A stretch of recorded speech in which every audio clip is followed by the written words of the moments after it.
Menace to sobriety. Just a menace, just a menace. Hello and welcome to another episode of Menace to Sobriety. Listen, this is amazing. We're starting a new journey right now. This is crazy. Anyone that's out there that's listening, you must be able to hear the emotion in my voice. Listen, hi, I'm really happy. And if you're watching visually, not only am I looking beautiful, but also I'm radiating with joy because today we start a new journey. It is Menace to Sobriety and comedy, and it's hosted by Daniel O'Reilly and, drum roll please, Kirk Norcross. Yeah. Hey. How you doing, brother? I'm all right. This is the best. I mean, look, it's crazy. We don't know. Well, we got a format that we're going to stick to, but it's our first time doing it, so it might be all over the place. We've got a subject to talk about. We've got some listeners and viewers' voice notes that we're going to play at the end.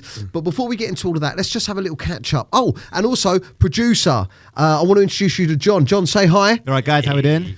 John's gonna be a part of this. He's going to be on camera a little bit more now that he's had some work done to his face. Reconstructive. But we're going to get him involved a bit more. He's producing this. He's coming up with the topics, and he's going to run it for us.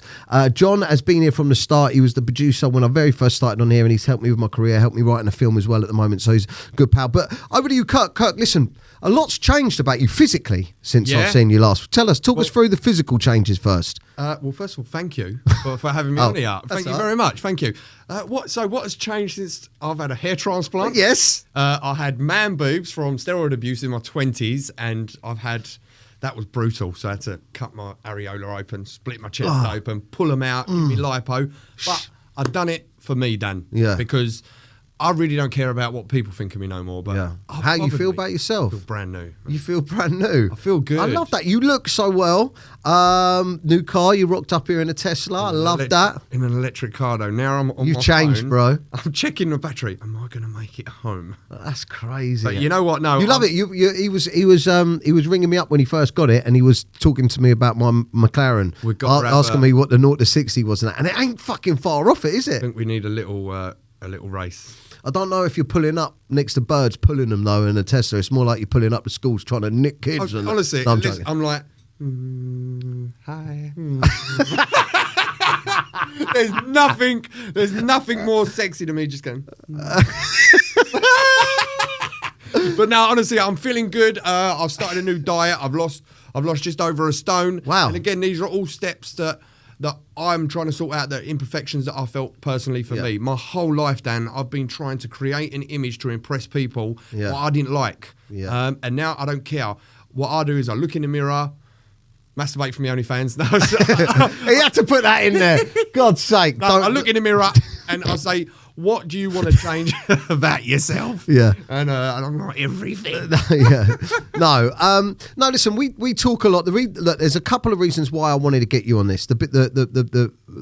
This journey started, Menace to Sobriety, with your podcast, with your episode that blew up. And every comment section in my inbox, they're like, when you're getting Kirk back on, when you're getting Kirk back on. And do you know what? I was hitting a bit of a wall, and I just thought, do you know what I want to do? I want to spice it up. It was so fun, me and you, because we got this serious vibe going on, but also as you just demonstrated, talking about masturbating in the mirror, because that is actually a genuine way that he makes money, guys. So don't what knock do you mean it. A genuine way? The only way. It's the only way.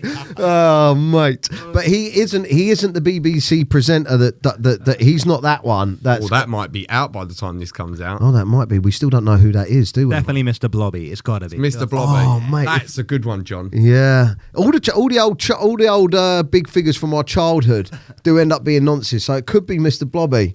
Yeah. He had an in there with the kids, didn't he? Yeah. Right, so, listen. All right, okay. So, I'm going to get back to the podcast. Guys, listen, what we're going to talk about, I wanted to go all the way back to the beginning and start by talking about, I'll tell you what, John, why don't you introduce it for us?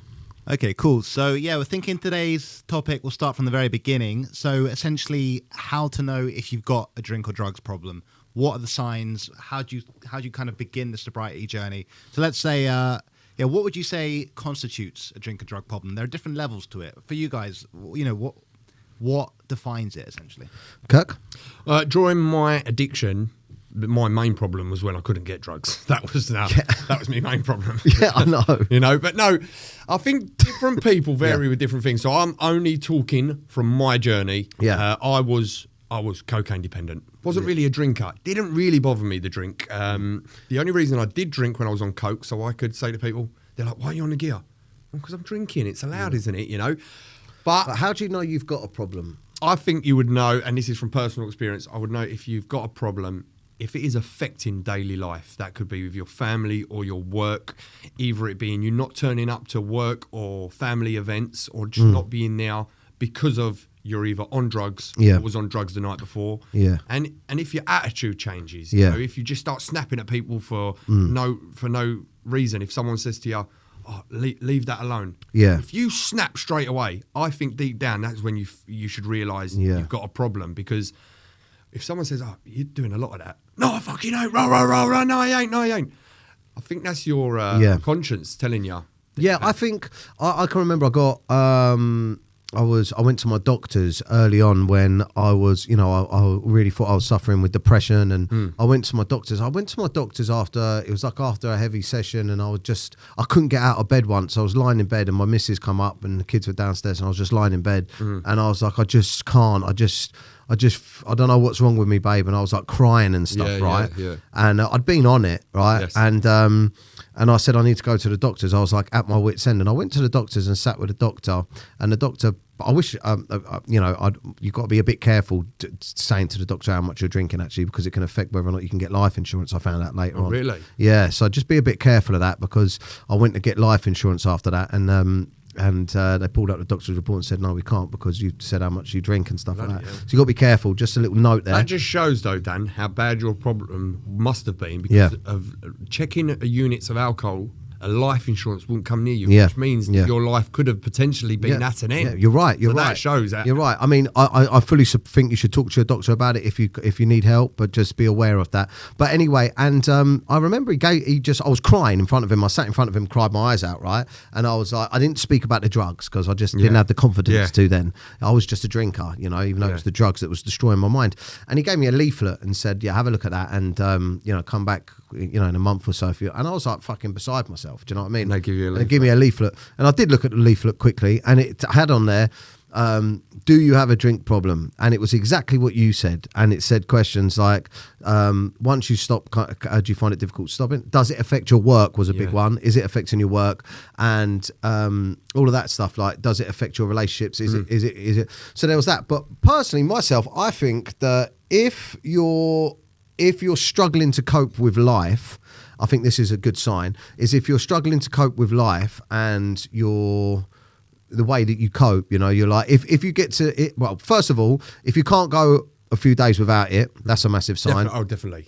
If you can't go a few days without it, if every time you drink, you end up getting on the gear, definitely. Yeah. And also if what was I getting to? Yeah. And also, like, if every time something bad happens, this is a big one for me. If every time you have an argument or something bad happens, if you have a row with your missus and you're storming out and going to the pub, if every time you have something bad happen to you, you reach for a bottle or a packet and it's your coping mechanism, I think you're in trouble. Yeah, and I also think once that starts happening, once we start having bad things happen, like as an addict, when I was an addict, if something bad happens and then, I resort to the packet straight away, bang. You make bad things happen. You start making them happen, don't you? Do you know what I mean? Like, relate to that. Like your missus is like, where you going? Oh, for fuck's sake, all the time. No, now I've got to go get on it because of you. Yeah. You're doing this to me. Yeah, 100%. Just ask what you was up to. Yeah. No, you've done it again. Yeah, I'm out. Yeah. This is all your fucking problem. Yeah. She's like, morning. You're like, fuck off. I'm going to the pub. It's the afternoon. So I'd plan it. Plan it the night before in my head. I'd be like, you're getting on it tomorrow.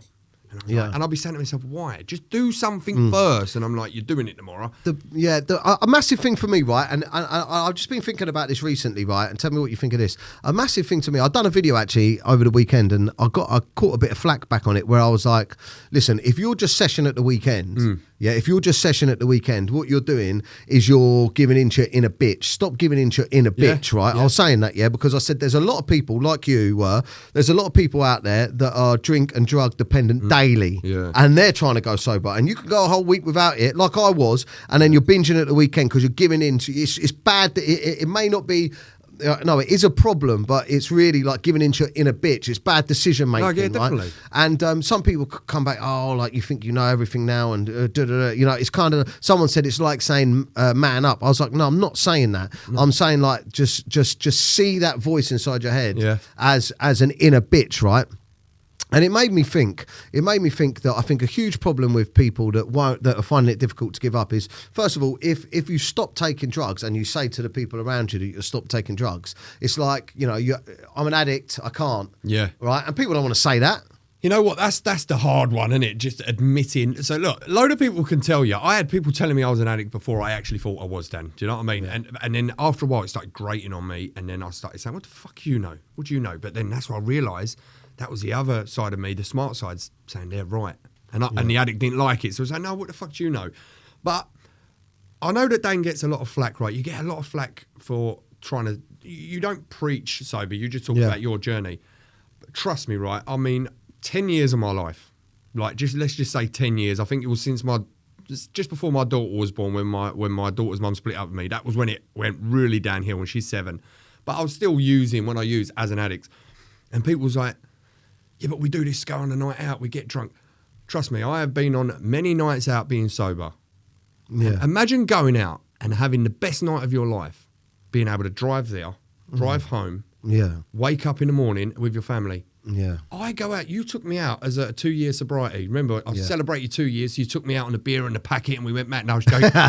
So you took me out and introduced me to a lovely bunch of guys, and we went. And obviously, this is not for everyone. If everyone has addiction in other ways, we went gambling. We went to the casino. We had a meal. A couple of our friends were drinking. Yeah. And I had such a good night, but I drove myself to the venue. I drove myself home. I woke up in the morning, done a 5K jog. Yeah. You don't. Like, and again, I don't want people that can just get on it once and put it down. I'm not, as you say, do what you got to do. But imagine being able to have the best night of your life without using that. But if you feel that you have to use that to have a good night, that's where your problem is. Yeah, 100%. And that's what, like when we went in a casino as well, I'm very conscious of that, of gambling as well. I'm fine with it, mate. Yeah, I'm very conscious. I'm in there and I'm like, right, because I believe that, I do believe as addicts, we can get hooked on anything, obviously. Oh, definitely, yeah. No, but I mean, we went, that's because the boys we were with, they were like, right, if we ain't drinking, if we ain't getting fucked, then can we at least go casino or brassing? And I was like, I can't go brassing. Yeah, I remember you held my coat, didn't you? Yeah.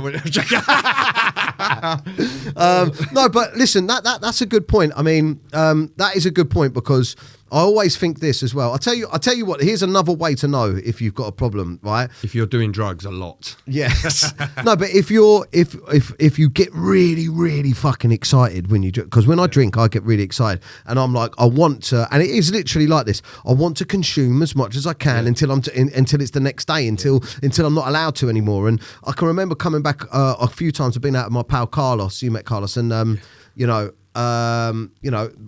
with him. We've been out for loads of things, the boxing, loads of stuff. And I'll be on the train on the way home with him, talking to him, just having a conversation. And suddenly I'll be like, wait, hold on a second. Ain't you fucked? And he's like, no, I've had like 3 or 4 rum and cokes. Yeah. And I'm like, how the fuck do you do that? There's no way I could go out to the boxing or something like that without probably getting on a packet, but definitely getting annihilated. I've got a friend of mine, well, he's an old friend of mine now, but I think I might have spoken about it before, but he'd be like, oh, I've got a bit of, like, it'd be, say, Friday afternoon. Oh, here's a bit of thing in my drawer from last Friday. I think, you fucking weirdo. He's like, what? How have you left drugs halfway through a bender? Yeah. Well, I do. I just stop it at 2 a.m. Yeah.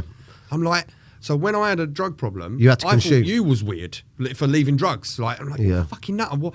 You can't. Yeah. I can't stop. It was, mate. I'd drive out my nut. Yeah. I'd be on sleep and mate. It was just fucking horrible. But I mean, someone on the Instagram, or someone on my Instagram, when I shared that video. I mean, I'm pretty brave, man, sharing videos about sobriety to my Dapper Laughs account, because they're all fucking sesh heads. But this is you, Dan. I love it that you're not ashamed and you're not doing what a load of other people do. Is you're not trying to make out you're someone you're not, just to fit in to a category. You are who you are now, and this is my journey now. Yeah, yeah. And I love that, because a lot of people, maybe that was as a big following with that John Raj of following, would think, oh, we've got to keep this addiction thing a secret. Let me just make out. You're who you are, and proud. And trust me, becoming sober, was the best thing in my life. It Yeah. really was, you know what I mean? It really was. And I'm not, I think addicts are born as addicts, right? It's Yeah. in your genetics.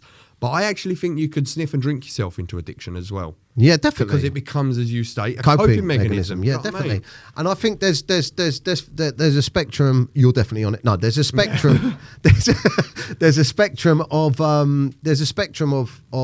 problems and different levels at where you're at. Put it this way, right? This is the simplest way that I'm going to put it for you.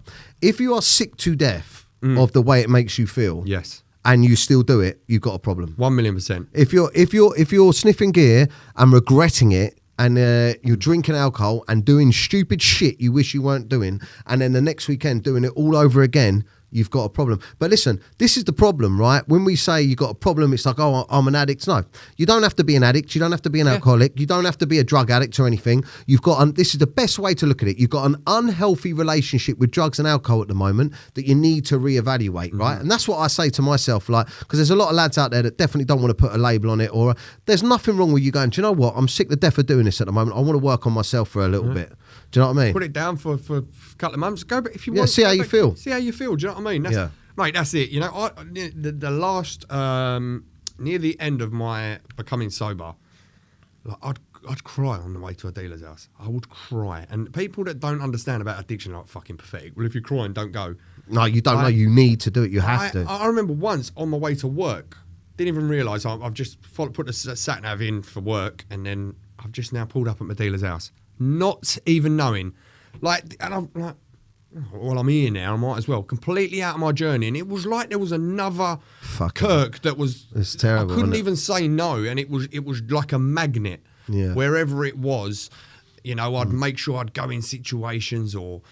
You know, but then obviously I was an isolated drug user. So. Yeah, so that's why I love talking to you, because we're so different, because you were like daily, isolated, copious amounts, couldn't stop. And I was like more or less weekends, like, but still, I'd still get it in my mind, and I couldn't say no. But you'll just plan that, so you'll feel it. I'd look on the forward Monday, to the Tuesday, sesh. so you're like, right, if I don't do it till Friday, I'm going to hit it even harder Yes. on Friday. So that's your addiction. Is as strong as mine, but just different. But mine was like, Sunday night, I'm going to bed. What are you doing tomorrow? Doing nothing. I'll go pick up in the morning, because I know it can pass. So I had a lot of free time. I ruined my career. I ruined this. I ruined that. And I just wanted time to go really quick. So when I didn't have my son for a week, boom, boom, and because I know, like, literally to me, I was getting on it once a week, but they were 3-4 day benders. Like, it was nutty. Do you know what I mean? I'll tell you what, let's not get into it, but we have had a couple of sessions together. John, talk to us. Let's get your face on the camera again. This is John here. Look at that. Look at that. That work paid off, though, mate. Yeah. That new chin and then eye sockets are bloody great. It's interesting having John here, because he's never really, he's not an addict. He's got a different perspective on this, but he's been in he's seen all the interviews, he's been in it, and me and him together have written a film called Sessions, that's based on sort of my experience, but also, and I was like, the way that we were writing together is, I was like, you know, I gave him the premise of what I wanted. I was like, I want this to happen, this to happen, this to happen. This is the story I imagine. This is da-da-da-da. And he was like, very good. I was like, but I can't write. I can't sit and fucking my retention. I can't. Could you write it for me? And he wrote it. And then when I got the first draft back, I was like, fucking hell, how did you know? That's one of my stories. That happened to me. That was da-da-da-da. That was it. He was like, yeah. I listened, Dan. He listened to the whole podcast, but it's brilliant, mate. So, John, if as a non-addict... Yes. If when I say to you, when I was in active addiction, and by the way, I just need to clear this up. I have a lot of people sometimes in recovery say I'm a recovered addict. Yeah. I personally, and this is just from personal experience, don't think you can ever be a recovered addict. If you're a recovered addict, go have one beer. You can't. I'm an addict. That's it. I know that's my weakness. But when I tell you, John, that I would be crying on the way to a drug dealer's house because I don't want to do drugs. How would you tell me not to? Like, and you could be as blunt, you know. Well, I mean, I could tell you not to, but that's not going to do anything. Yeah. Because one of the reasons why they call alcohol spirits is because you get possessed by the spirit. You're embodying another, you know, like you say, another person. Like you turn up your drug dealer's house. I didn't even realise. It was like there was two, you know, like they say, this parallel universe. Yeah, there was an addict. So my parallel universe of addiction was running coincide with my this parallel universe, you know, and it was mad. But my brother, I love my brother Daniel, like so much. But when it was apparent to all the family that I had a problem, and this what used to wind me up, and it'd be like, I was like, Kurt, Daniel, I just can't, like, I can't handle it no more. Well, just stop then. Yeah, just stop. Why don't you just stop then? Oh, fucking brilliant. I'm 9 years in, thank you, I'm done. Yeah, And that really frustrated me. And this is why I like Yeah. doing this, to get, because this, I ain't doing this for addicts either. Yeah. This is for people that have addicts as family members or spouses. You know what I mean? And I've had to talk to them. But look, that's why I think my video at the weekend was a little bit harsh, where I was saying, don't give in a bitch, don't be a bitch about it. It needs to be harsh. But that's but look, what I was trying to say to people is look at what I've done, look at what you've done, right? Yeah. We can only fucking wrap you in cotton wool so much and say, I really feel for you, I understand what you're going through. Because the truth is, I'm one traumatic event away from getting back on the packet myself. Like you fucking never know, right? But my thinking is, by saying to him, look, it's just your inner bitch, man. You've just got to, you know, like I said, the drink and the drugs ain't the problem. They're the solution to your fucking problems. Yeah, exactly. You've got to sort your fucking problems out first. Yeah, no, that's the main thing that got me proper into heavy addiction. So when I used to use, I'd use as an addict, but I couldn't leave it in the week. Yeah. I'd use, I'd sniff like an addict when I was on it. But so then when my daughter, So did it change from that, from like what I was like binging? Yeah. Did it change from binging to binging on the weekends, Friday? I'd still go on a couple of day bender. I think what saved me from becoming a full blown addict or like through the thing was work and my family. Yes. Well, I was binging on the weekends, but really bad still. So the weekends, like you, but I can go all week. I'm fine. I'd still want it. I was like, no, wait till the Friday because you're going to have it hard. And then I was engaged. Me and my fiance chose to have a baby. Yeah. And then a few months into the pregnancy, she just said she don't want to be with me no more. Just completely blocked my number. Fuck. And it just The only thing you had left was your addiction. and it buckled me. I couldn't understand why she done this to me. And then when my daughter was born, straight away, I want money, but you're not allowed to see your daughter until I say. You're not allowed to take her to see your parents. And I was like, I can't deal with this. Yeah. I can't deal with it. My only way to do it is just get out my nut, because when I don't want to be Kirk right now. yeah, because I didn't understand what was going on with Kirk. Yeah. Like, I'm like, 4 months ago, you just said, yes, you will marry me. 4 months ago, we Yeah. chose to have a baby. And then you're like, don't want to be with you no more. I don't really want you seeing your daughter that much. Yeah. But can you pay as a father? And I was like, I can't deal with world But at the moment. this is, and sorry to jump That's in on cool. you, because this is such a poignant conversation, man. Because how many lads do you reckon are listening to this that are going through something like that? Fucking loads. Mate, you know what? I hope I don't get stick for this. And it's not just women, but I think it's so fucking bad that a man and woman can get with each other, right? Married or engaged or just a couple, and have children. And if the woman decides, don't want to be with you no more, you've got to fuck off, give me money, and the kids are mine. Yeah, listen. And so many men are going through this. I mean, if you look at the Men and Their Emotions group, the Facebook group, there's conversations about this all the time, and there should be a law on it, Dan. yeah. Well, look, listen. There's no doubt about it that the system is heavily biased towards women, because they got to safeguard women, and that's what it is. They got to safeguard. But what I will say is, from what I'm seeing, and there's a couple of my moderators that are really in tune with this stuff because they've fucking been through it. And what I'm seeing is that the courts and the judges and the people, they're also very in tune with the way that women can manipulate it. Yes. And all I would say, and this is fucking crucial advice, and I'm sure you'd say the same thing, is that, well, you're proof of it, is that if you're going through anything like that, drink and drugs are your fucking enemy, mate. Bad. They're your enemy. Because, I know it now. Yeah, because I get it, and this is the problem with fucking alcohol and drugs, man. It's like, you know, when we say don't glorify it, they're fucking glorious, mate. They relieve your stress for a moment. They make you forget and escape for a moment. Well, yeah, this is, if I quickly butt in. Go on. So what I find is, I can't deal with this problem. Give me a drug. Yeah. I completely forget about that, right? It's a respite, isn't it? Well, that It's like problem's you still escape. there, man. Yeah. See, I'm not thinking about it now because I'm out my nut, but that problem's there. But when I'm not doing nothing to sort that problem out, it's getting bigger and bigger and bigger. Then I get off a binge and I've got to deal with that. Yeah. Why don't you deal with it? Why didn't I say, no, fuck this, I'm taking It's you too to hard. school. It's too hard. But at that time in my life, It's I too met hard. a woman that I loved. Yeah. The only woman I ever wanted to spend the rest of my life with at that I time get it. of my life. I understand. And listen, this is the best way that I'll put it for you. You can't handle your feelings that are being given to you, so you want to feel something else that's different. Yes. It's a chemical feeling, right? Being off your nut, that's what I loved. I loved being like, whoa, like fucked, you know, like, woo, fucking wild, crazy. So the feeling of the alcohol in your body and you being drunk, the feeling of the drugs in you, and that feeling, you can focus on that feeling instead of focusing on the actual feelings. Yeah. And the truth of the matter is, if you're in that position now and you just go, right, what do I need to learn? What information do I need to get? Yeah. How do I fucking tackle my problem head on and distract yourself with trying to sort your fucking life out? So easy for me to say this now. Well, I've got some steps that Go on. I want to, but Yeah.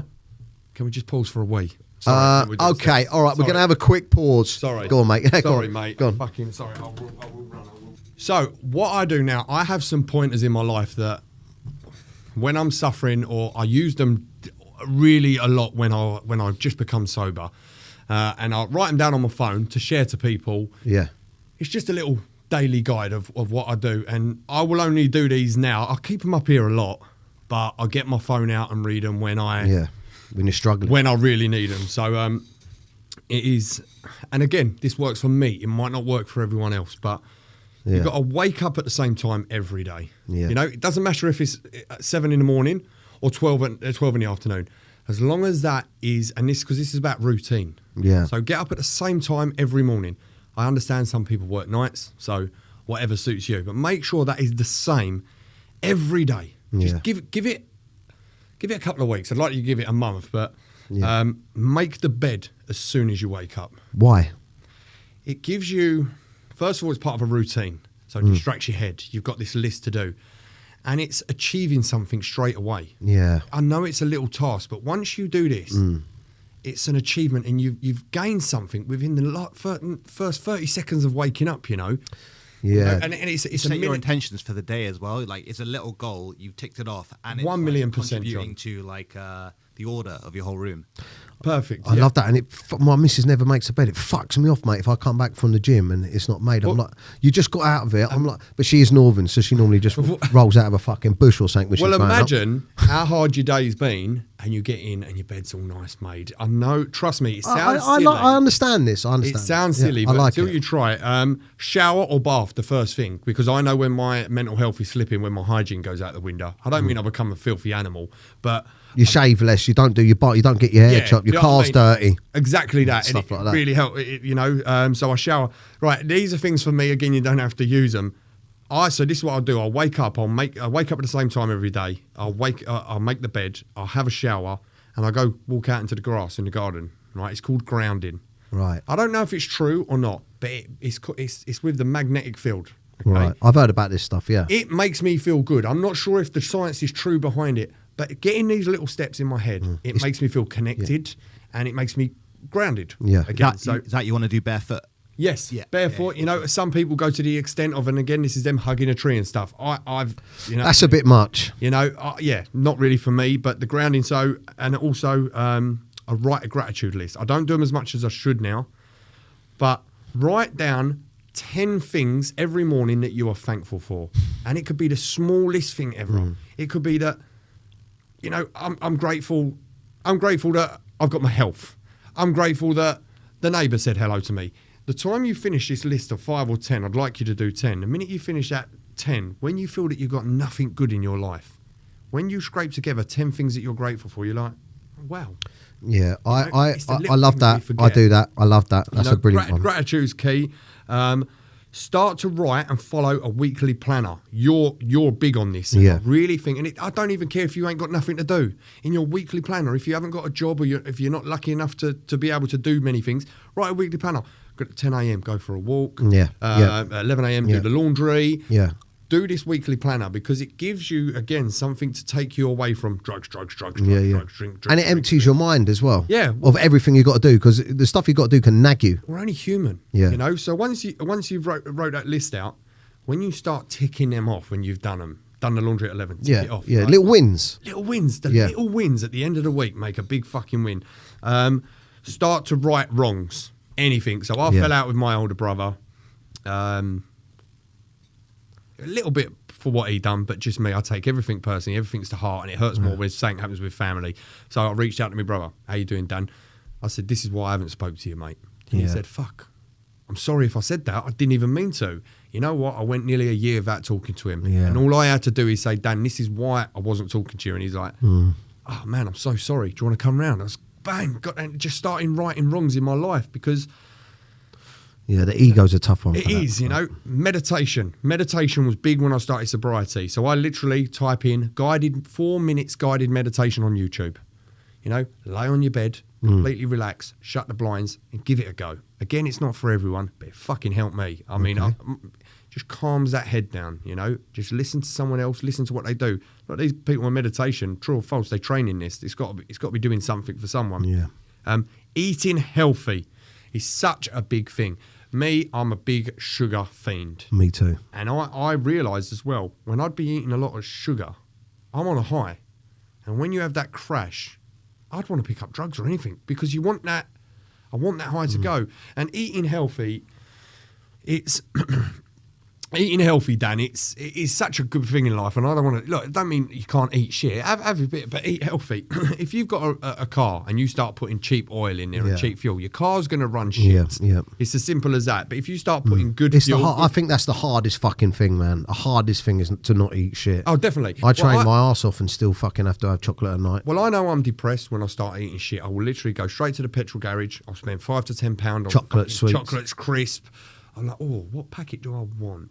I'll have all them 4 because I can't make up my fucking mind, and I'll sit there, and then after I'm tired, now I feel shit that I've just eaten shit food. I'm not doing nothing because I've just put myself in a little sugar coma.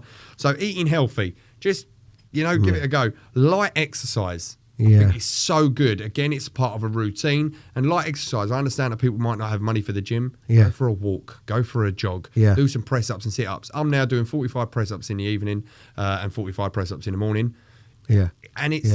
Hopefully I can get something from it, but again, it's me giving myself something to do, and I'm like, you're doing this. Like you said the other day when you done that 10K run, you're saying, listen, because you fucked up now, or add these back. Yeah, because you've had negative thoughts. I'm going to do it. You know, we're going to fucking do this. So not only are you're teaching yourself not to have any negative thoughts. With doing exercise, you're fucking gaining out of it at the same time. So you're getting rid of these negative thoughts and treating yourself physically. Yeah. Getting the buzz, getting the endorphins. Exactly. That's it. That is a free drug. Why are we not fucking using it? That you don't have a come down on, it just lasts all day. You go for a run in the morning, you feel fucked, but how good does that fucks feel? Yeah. Do you know what I mean? Yeah. Like, oh my God, I've done that. I'm fucked, but I can't it. wait. Tell everyone, you know. Right. Stop using the word no and can't. Let's say yes and I will try. You know, with addictions and mental health, all going to say, no, not yet. I can't do it. Just force yourself, as long as you're not harming anyone by saying yes and I will try, give it a go. Yeah. You know, and again, little things like that. What is it? I think your lads, I just got friends with them. They asked us to go golf. Yeah. And it's, oh no, I can't do and that. You just said yes and you done. I read these notes that day because I had a little bit of a wobble. Upset.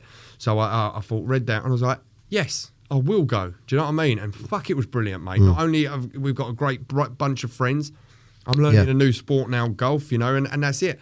And that's going to help with life, with business, with meeting people. You can become a better person. Look at people, scenarios and situations you surround yourself with or by. So listen. Change your environment, change your circle, change your network. My pal Nick is big on this. Nick Whiting that I box with, he's like, it's all about changing your network, all about changing your circle. If you go in a boxing gym every day, Dan, you're surrounding yourself with, right? It's only going to take you 3 or 4 sessions of watching before you think, I'm going to do a bit of pad work. You know, if you don't do drugs and you're hanging around with a load of people that do drugs, it's only going to take 2 or 3 sessions of you sitting here go, I'm going to do drugs. I'm going to do it. You know, you want to have an own business. You want to earn this amount of money. Yeah. Hang around with them people, find them. Do you know what I mean? Because they need you as much as you need them as well. I'm not printing that. What's happened here? Fuck's sake. But yeah, man, it's all fucking good. This is all good stuff. This is what I use daily. Clean your house. Yeah. Tidy your house. There's nothing My worse. fucking missus needs this list. Yeah, sure. I'll email it over. Clean your house. Again, it's a rewarding thing, but it gives you a little bit of pride in your life. When I was an addict, I found that my pride went out the window. I didn't give a shit what my house looked like. I'm getting my friends coming around my house, right, and there's fucking dishes. I've got dirty laundry at the bottom of the stairs that's been there for ages. I'm stepping over it. Because I just didn't care. The drugs took any pride away. The ego, it went. Do you know what I mean? It was just like, I don't care as long as I'm on drugs. I'm allowed to do this, you know. So just tidy your house and get everything organised and in order. Anything. So, for instance, I have a big Kirk file I used to with everything: bills, insurance, the lot. So I sat there one day and thought, right, let's just get your life in order, because you know when you're looking for something, can I have your reference number for that insurance quote? Fucking, I'm looking for all this stuff, and then I get flustered, and then I your don't life do it. admin. Yeah. So now I went to Asda's. I think they were £1. I bought these little binders. I bought 10 of them.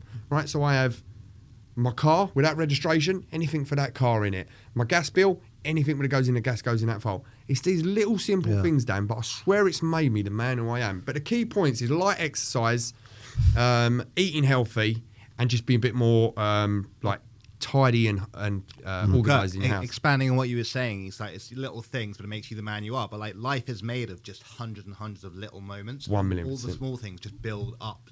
Exactly. If you've got all that, and I mean, I'm basically just ripping off Jordan Pizza now, but if you've got all those little things in order, your whole day then becomes in order. And it becomes so much easier as well. Sure. It's the same with bad things, right? So you're going to have a few bad things happen in the day, right? Yeah. At the end of your day, when your missus says one thing, just one little bad thing, That's going to tip you. well, fuck you. So why don't we swap that with bringing in good things to our life, you know? The beautiful thing about everything you said is like I live by most of that already. Yes. Like not already, but since my sobriety, and honestly, like I said in that video at the weekend, a massive thing for me, right, is negative thoughts, negative thought loops, insecure thoughts, you know, bad thoughts, like.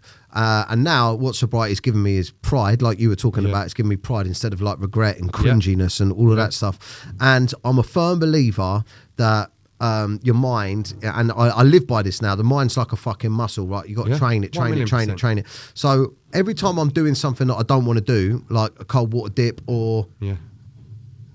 What's that mad fucking sound? Beer delivery. It's a train. Was that a train? Yeah. Me with my problem. That's beer delivery. That's a keg. Fucking hell, the first thing you thought of is that's beer. No, the cocaine truck coming. They're silent now. But I'm a firm believer that I have to do things I don't want to do. Yes. Right, in order for me to stop doing things I don't want to do. So what I mean by that is when I went and done a 10K run on Sunday, I didn't want to do it, but I knew that if I pushed through that barrier of not wanting to do it, that would make me stronger in my mind. So then when a pack of gears in front of me or something's going on and I got that strength to push through, right? And the same with my boxing. And I think like structure in your day is fucking paramount. A big thing we think, what if we stop drinking and doing drugs? What are we going to fucking do? Mate, life is fucking mad. There's loads of stuff to do. Even if you haven't got a job, if you just write out on a Sunday night, everything that you've got, that's the what family, I do. taking the dog for a walk, if you write that down and space it out in a week, you realise, oh fuck, I don't have a lot of time to do drugs. I need to focus on this. You know, and get your house in order. Yeah, and like you, we're going to go on to I think we're going to go on to the thing in a sec, but a massive tip that I'll give to people here. I got addicted to golf. I've got a massive tip to give to people. Sorry. It is comedy. And you can see that at Kirk's OnlyFans on... No, I'm joking. But just lowered the price from $20 to $15. So. Oh, yeah. Is that what you're using this podcast for, to sell pictures of your Corey? Because that is brilliant marketing. You know, I'm coming off it soon, so get it while you can. No. But just a quick one. I just want to finish on this section on this. Kirk will tell you, I mean, when you go sober, if you do have an addictive personality, you do need to swap your addictions for positive things. You definitely do.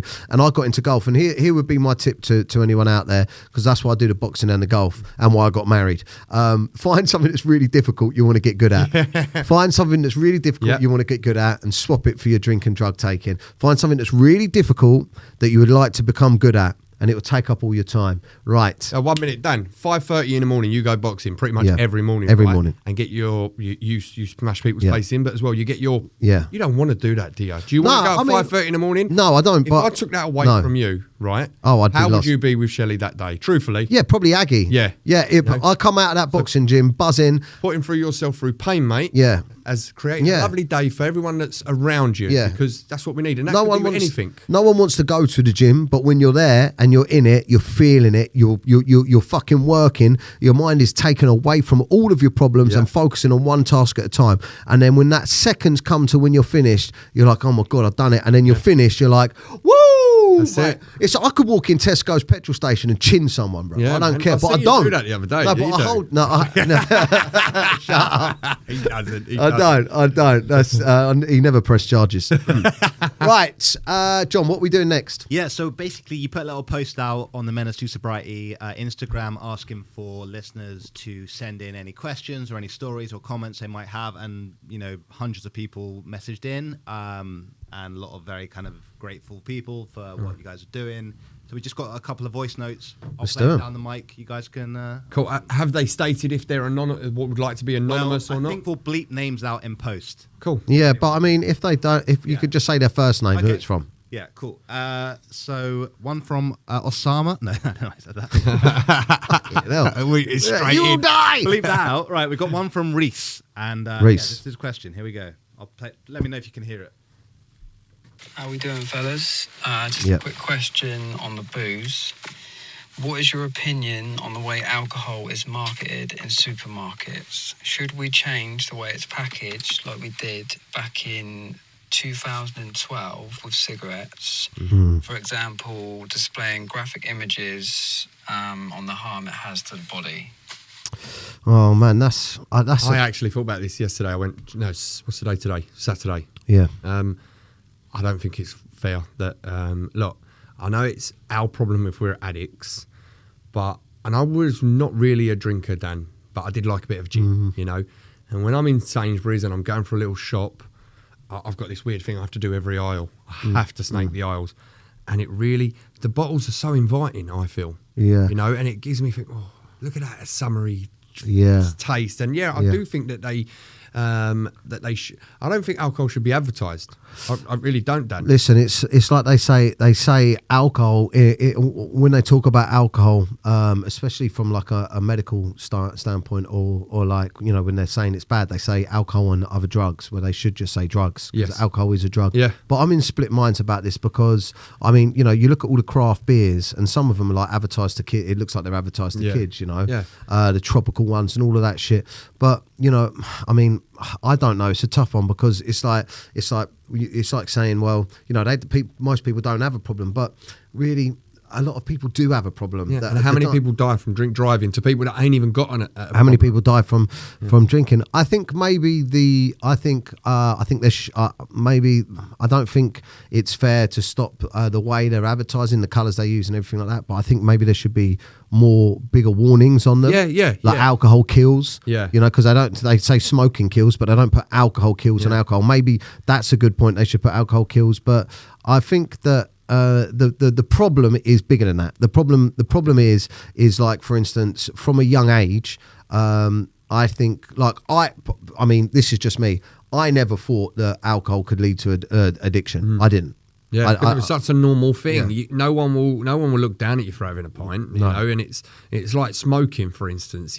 Someone will give you a beer, someone will give you a cigarette. What's the difference between me doing a bit of gear and going, "Oh, you dirty fucker"? To the wrong person, they're all the same substance. I feel personally. Yeah, you're right. You're right, and it's like It's a good question, Reece. Yeah, by the way. very good. Substance is respite. It's getting away from your mind, and that's like the foundation of all spirituality. Is just kind of accept. You know what? It just does. I think personally, to me personally, my addict's strong, and going down the drink aisles or standing in a petrol garage, and I can see the labels, I can see the sun's out, and you're looking at a fucking lovely cider. I'm looking at a Pim's advert or something like that, and there's a load of people having a laugh and stuff like that. But there has to be. Look, keep it. If we was to choose, keep it as it is, but put a warning. Don't use this substance to change the way you think. Or alcohol kills, a massive alcohol kills. But not just that. Listen, as a society, it is the norm. It's a coming of age. You drink. Your dad gives you your first pint. You drink. You drink at weddings, anniversaries, fucking funerals, everything. The geezer could have died from drinking, and you're fucking getting pissed at his funeral. Yeah. So good question. What's next? Yeah, well done. So we got voice message from Peter. It's quite like it's a deep story, but cool. Yeah. By the way, I am a crier. Hi mate, just thought flood you with the voice note as we start. Make it as simple as it is. I've suffered with mental health and addiction for a long time, due to past traumas. For myself, child abuse when I was 8. I sadly lost my brother when I was 11, which traumatically affected me for a long time. And as I got into my adult years, obviously just found substance to deal with things. And that was a rapid effect, up and down for a long time. At the age of sort of 21, I sort of had a bit of a breakdown, and just started using heavily, like daily, which obviously led on to the age of 24, where I first ever spoke about my abuse. Spoke about my past traumas, like my past traumas with child abuse, self-harm, my own depression, my mental health. Obviously, yeah, so that led on to a long-term relationship breaking up. Then I slowly worked on myself for a couple of years, got myself really into a good position. Wow. Stopped using so much. Just used it as like now and again, go on the sesh, have a little bit, to meet someone, fall in love again, which is amazing. Have a young child, and for me to get depressed again in my own head and sort of start using substances, start drinking, which was a new one for me, really, using alcohol as an abuse. And then in December last year, on the 14th, my father sadly passed away in my arms. And 2 days just before that, my partner at the time kicked me out and said she didn't love me anymore. So that led me on a bit of a path for a few months. Obviously, we've got a young daughter. That's tough, now, man. Fuck. Let's put it as it is. I'm going to go straight to the point. I'm 6 days on sobriety. Recently just come off a stag weekend. All my friends on the sesh, on the drink, getting into it. And I went and stayed sober all weekend. Fuck. Well done, man. Fuck. Massive steps. That's positive. Fuck. I want to say that your Facebook page, your Instagram, your YouTube helped massively. So thank you very much for that. And yeah, so we're at the stage I'm at now. I'm healing slowly. I'm processing my feelings. What a man.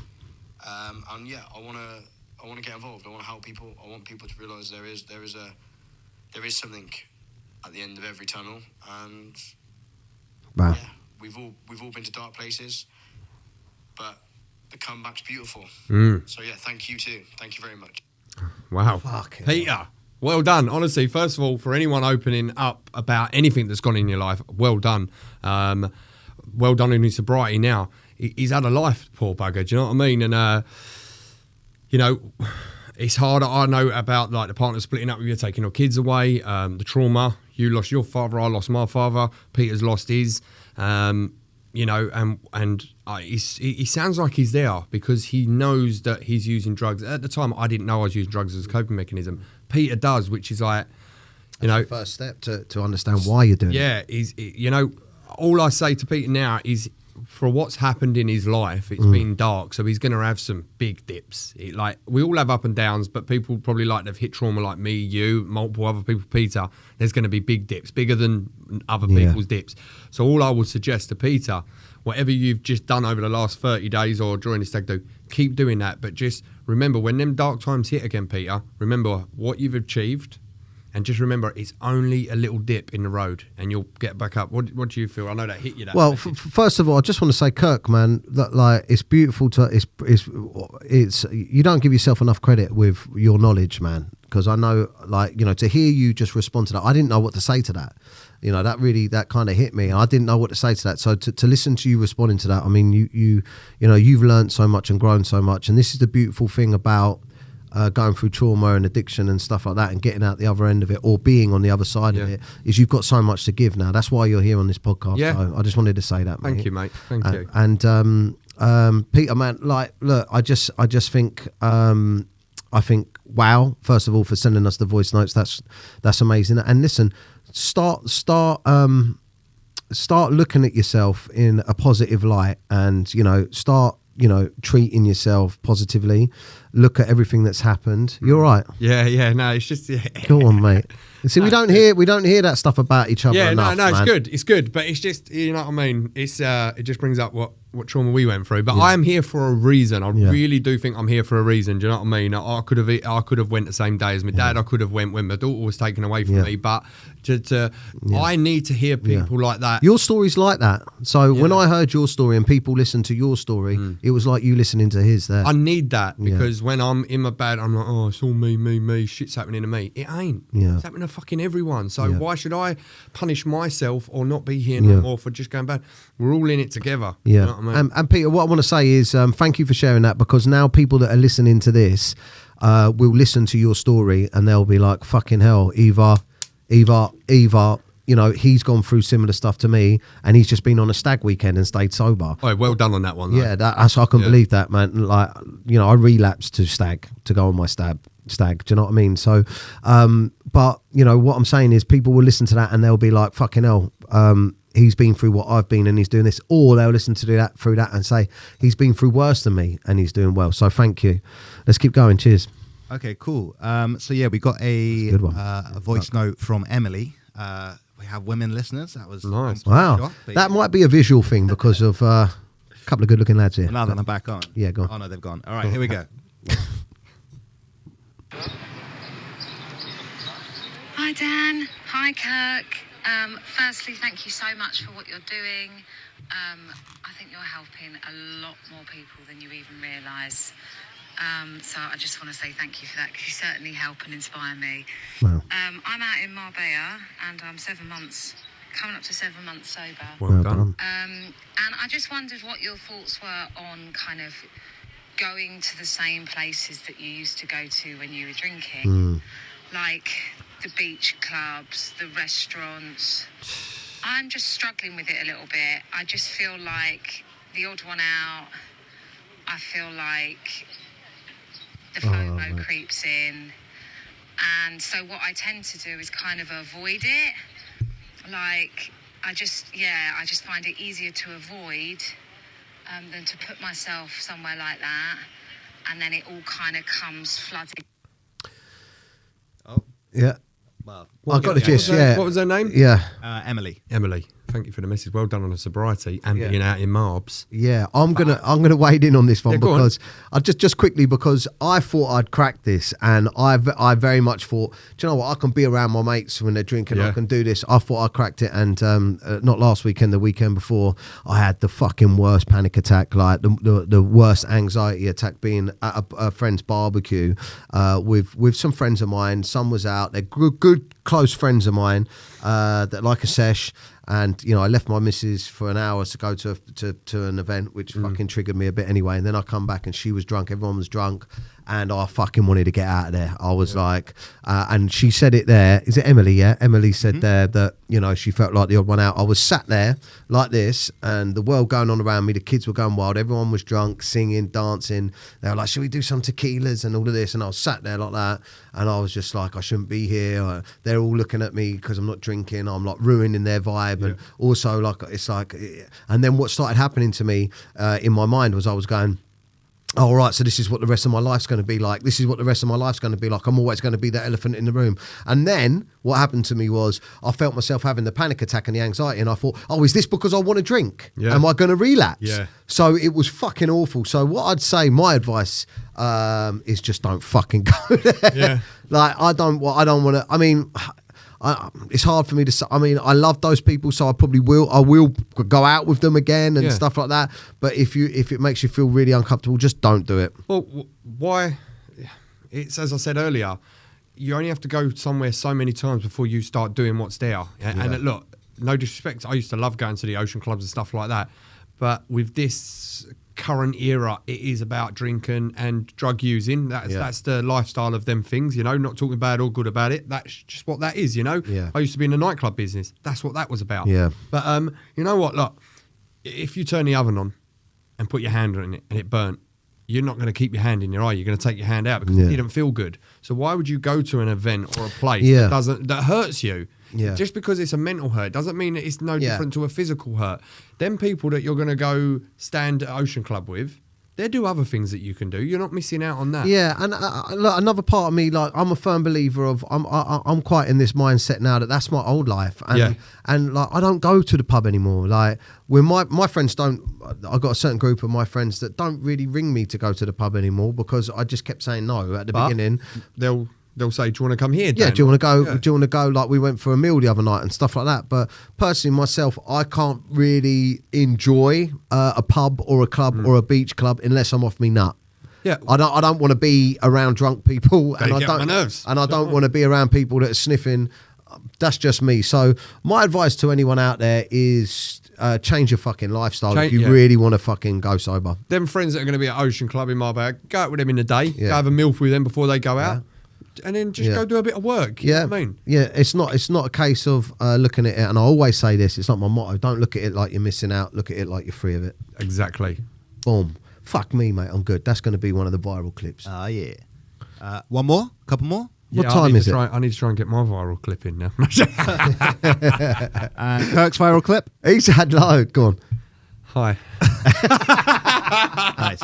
Okay, let's go. Okay, this is a quick one from Paul.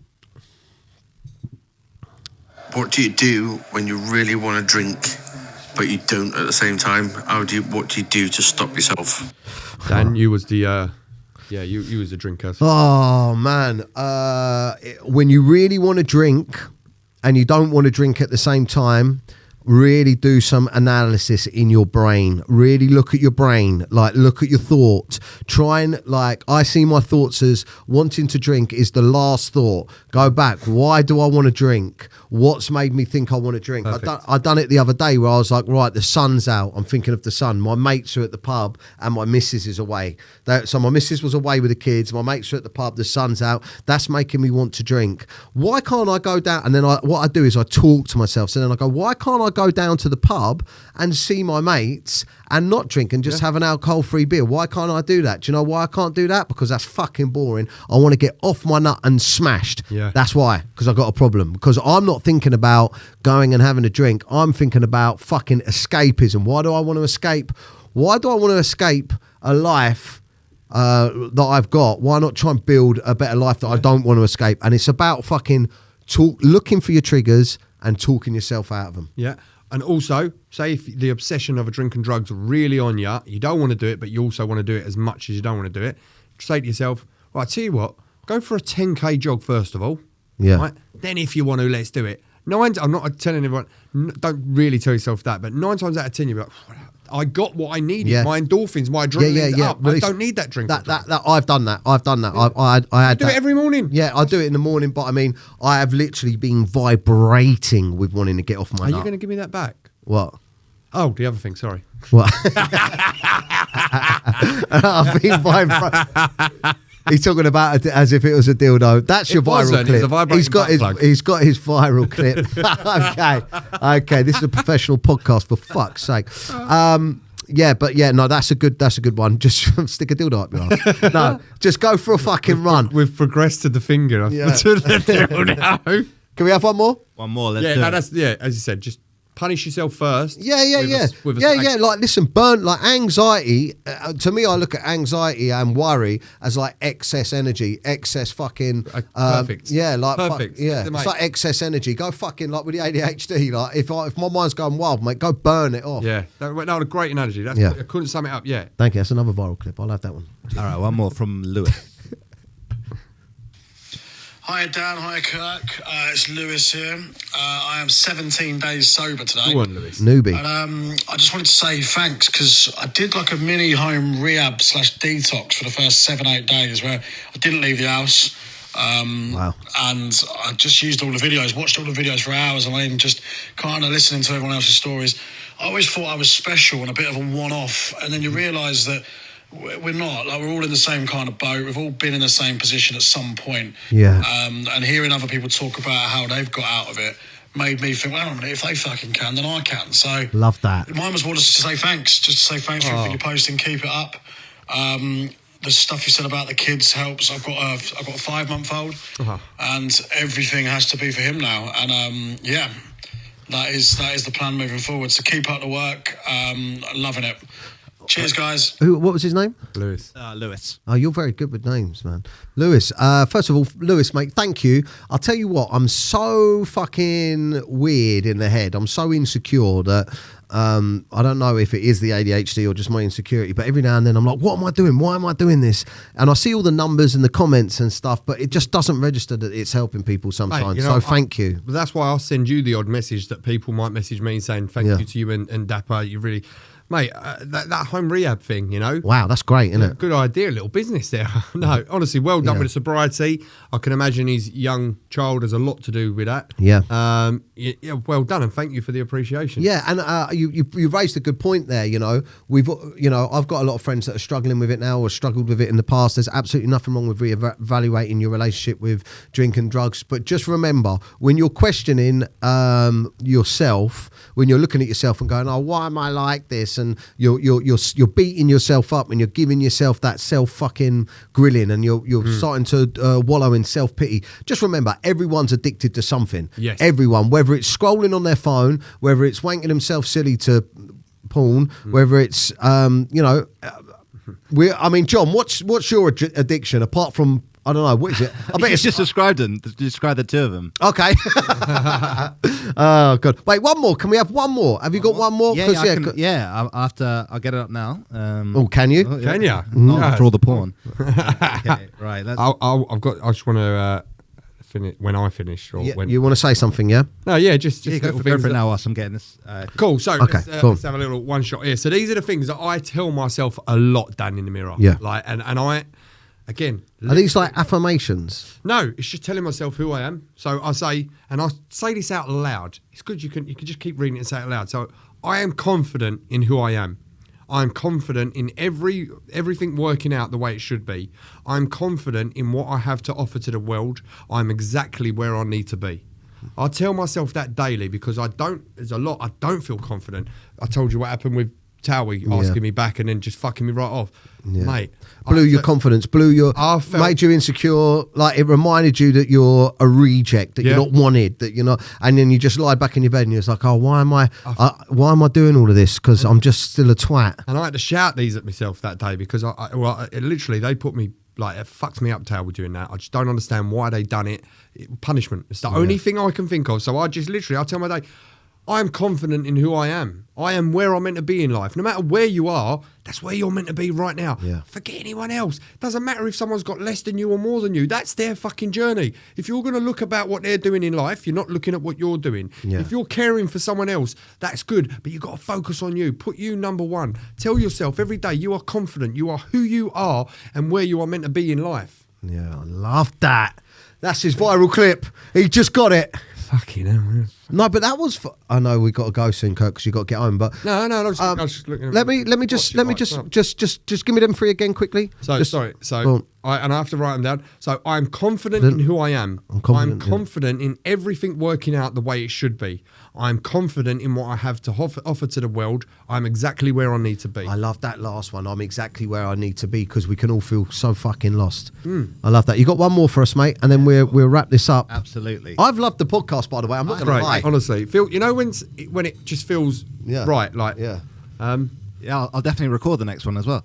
So, can you imagine? That's my fear. That you haven't recorded. Oh, right. John, men to men, by the way, as a man yourself, how are you feeling today?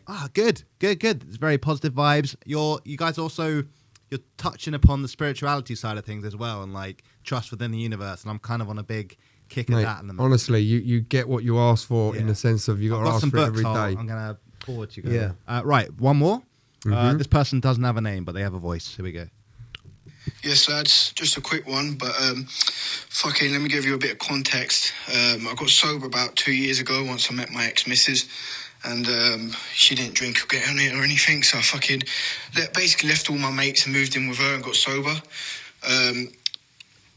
Relapsed in January. She's fucking broken up with me now, 6 months down the line, because I've been getting on it every weekend since. Do you think a relapse is a part of recovery? Because a lot of people say that a relapse can help, and it fucking definitely helped me because I've been sober for a month now, and the first time I got sober I was so fucking worried and scared because I had all these new feelings and all these thoughts and shit that I didn't understand. But now the second time round, I fucking understand him, and I feel a lot better than the first time I got sober. I've done a year and a half then. I feel like I could fucking, like, just fuck it off forever now, you know? So, yeah, let me know. Do you think a relapse is a part of recovery, or do you think it's just a fucking another excuse just to get on it again? Thank you for that. We'll call him John Doe. Thank you for your message. And look, I do understand why women might leave some men, but truthfully, and no disrespect to women that have left, but your true soulmate, your real woman will stick by you. You know, they might leave you for a little bit, but they'll help you. I've relapsed twice, and me personally needed them relapses to realise, oh fuck, I can kill myself. Like, I mean, physically or ODing. You know, I always say that I always have another relapse in me, but I don't have another recovery. I know I can go walk out this door and get on it. I don't think I'll recover from the next one. But I needed that for clarity, because I went sober for a long time, and then when lockdown 1 come in, all the meetings that I used to go to stopped, and they were on Zoom meetings, and I couldn't get that connection with people. And then and I went out the window, and I think I went, the first time I went 9 months sober, and I hadn't spoke to any of the people that I used to use in 9 months because I just had to go my own way. I went and picked up halfway through the day after relapsing. I didn't even ring any of the people up. I just went to where I was 9 months ago, and they're still sitting there. No. Still sitting there. That chair in the pub. That car outside the shop doing bits. You know what I mean? And I was like, well, nothing's fucking changed. Nothing's changed. But I needed the relapse, Dan. I did. It is a part of some people's journey. But again, you can't tell people that it is a part of a journey, because someone might relapse to see if it is, and that might be their last relapse. Yeah. So it's fucking hard. Well done to him, though, for admitting a relapse. A lot of people don't. Yeah. I needed it. I needed it to. I think if it's early on for your sobriety, it's a key part of it. But don't use it as a fucking excuse to get back on it now. But I mean, for me personally, I went sober for my missus and my family, not for myself. The first time I went sober to stop people saying, "Look at the state of you," and because I loved her, because I went sober the first time because I was like, "Fucking hell, I'm causing a nuisance." Yeah. Then when I started feeling amazing, and because I went sober for so long, I was like, I don't have a fucking problem. I've mastered it, so I can go back to 1 or 2 beers. And the acceleration of my drinking and drug use the second time round scared me so much. I knew I had a problem. I was about to say, so I relapsed. So I'd done 9 months sober, relapsed during lockdown 1. I hit it. Well, I was I sort of was half managing to do it just on the weekends. Yeah. And then I went back in the rooms. And then when my dad passed away and I relapsed, every time I relapsed, I've hit it harder. Yeah. And did you find that when you went back? Do you know what I felt? Shall I tell you what I think it is? You know you got to give up, so you try and consume as much as you can. And then that could be game over. So that's why I'm like now. If I already know in my mind, I mean, I know in my mind when I'm thinking about having a beer, I'm really thinking about gear. Yeah. Like if I'm thinking like, oh, the sun's out, go down the pub, I'm thinking, oh, fucking get on it then. I used to get it when I've come sober. Like during the beginnings of coming sober, there was a friend that I used to pick up off and spend a lot of time with, and that. Your drug dealer? Yeah. I'll just say your drug dealer. Well, he was my friend. But so I'd message him and I'd be like, no, you're not on drugs now, you're sober now, Kirk. Let me message him, see how he is. I wasn't. That was my addiction, saying, well, go see him, like just to check on him. Yeah. And in my head, he's like, he's going to have a bit of thing on him. And then I was like, listen, none of yous have a problem. I have the problem. I have to take myself away from the situation, and look, a lot of half of my friends that I grew up with will still message me, well done and proud of you. The other half don't want nothing to do with me. Yeah, and I don't think like I don't think like, listen, you've got to be honest with yourself that you've got a problem, and something's going to trigger you, and if you go back, and like I get a lot of messages, and I try to respond to them. I get a lot of messages. I had one this morning that I just managed to come across, another guy actually that does sobriety content online. Sorry, you just said you come across another guy. I just pictured him laying there while you jizzing over it. Oh, that's your mind. Sorry, I'm so sorry. Yeah. There you go. Oh, mate. Do you know what? On that note, I think... I'm sorry. I think... Why am I single? I don't understand why I'm because single. you picture men masturbating over it. But listen... you. What I was going to say is I had this... Fuck, now I've got a semi. This is weird. This is not what I wanted to happen. You know, when you stand up, when you were a kid and you used to stand up in class and write on the board, but you couldn't because you had a boner. That video of that person in the toilet the other day. Let's not get into that shit. Let's not get into that. John, that reminds me, we didn't manage to do the funny stuff, but we've run out of time. Next time. I'll tell you what, I was just gonna finish it on that. I had someone that does sobriety content. They relapsed. They messaged me saying they feel like shit. They're talking a good game and they relapsed and that. And what I'd say to anyone out there that's relapsed, really focus on how it's made you feel. Get something good out of it. Get some benefit out of it. Don't beat yourself up when you want to come down because it can send you the wrong fucking way.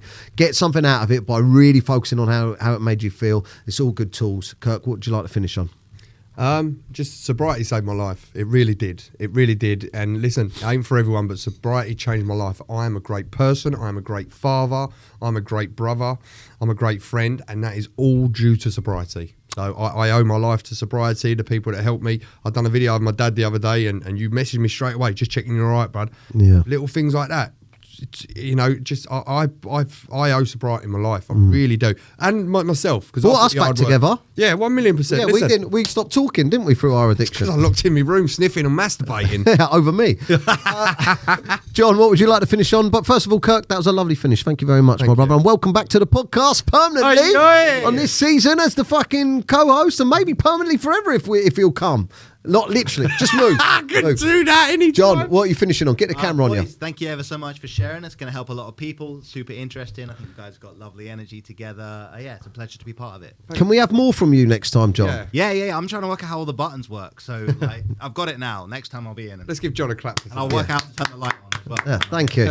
Thank you. All right, guys. Okay. To this camera, let me sign out. Thank you very much for joining us on Menace to Sobriety and Comedy with your hosts Daniel O'Reilly and Kirk Norcross. Thank you, Kirk. Thank you very much. Absolute legend. He's here with us for the foreseeable. Ladies and gentlemen, please do me some things. First of all, comment on the YouTube and share it. Sharing is caring. You sharing this just on your social media may help somebody that you know but you don't know has got a problem or an issue or is wondering about something. Any comments in here, me and Kirk are going to reply to when we can. But more importantly, if you want to send a voice note in for us to respond to, do it on the Menace to Sobriety Instagram. That's the Menace to Sobriety Instagram. Let me know what you think. Do you like the new setup? Do you like the new vibe? Thank you very much for joining us. Sharing is caring. From me, Kirk, and John, that is Menace to Sobriety. We're back, baby. Thank you. Oh yes, and don't forget, if you want to come and see me live and meet me, I'm going on tour. The Daniel O'Reilly Out of Character full UK tour kicks off in January 2024 and tickets are on sale right now. I'm going to try and get out and meet as many of you as possible. And of course, I'm going to be bringing the laughs all over the UK. There's 23 dates right now and I'm adding more all the time. Hit the link in the bio and get your tickets now and come have some fun. If you're going through a tough time at the moment, please don't suffer in silence. Feel free to pick up the phone and contact any of these helplines. I personally, myself, at one of my darkest points, contacted the Samaritans and it completely changed my outlook and got me out of a really deep, dark place. A problem shared really is a problem halved. So if you don't feel confident talking to those around you, check out any of these organisations and give them a call. This is my Facebook group. Just simply search on Facebook, Men and Their Emotions. It's for men only, but once you're in there, you can talk anonymously about your problems and help others and just feel a little bit of community. So come join the conversation, Men and Their Emotions, on Facebook. Thanks for watching. Menace to sobriety. Just a menace. Just a menace. Just a menace. Menace to sobriety. Just a menace. Just a menace. Menace to sobriety.